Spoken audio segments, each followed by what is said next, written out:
分享收看客家名录学展，每日嘅行业新闻，啲新媒款台做主题嘅2025台灣美食展，8月1號新台登場。總統賴清德老客家委員會主任委員顧兆輝強下出席開幕式。賴總統表示，今年美食展嘅主題是含浸然線，唔但想代表台灣作為海洋國家嘅豐富海洋資源，勞動貴次次嘅食材，未上進台灣勞對各地方內嘅料理文化，透過飲食嘅創新，讓鄉融合出台灣特有嘅新鮮滋味。未見現當年促進火火濃濃嘅樣貌，顧主委指出，也個客家主題館始終將台灣20米間客莊日雜，有地方品牌，同時聽點老菜體驗上，未老8月1號正式啟用嘅客家幣大陸內，歡迎民眾踴躍使用，體驗客家風味，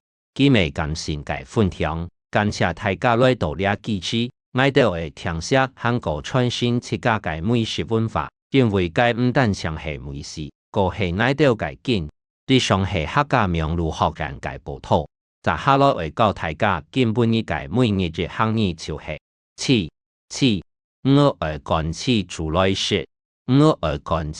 來說，你學會嗎？下一擺講來了。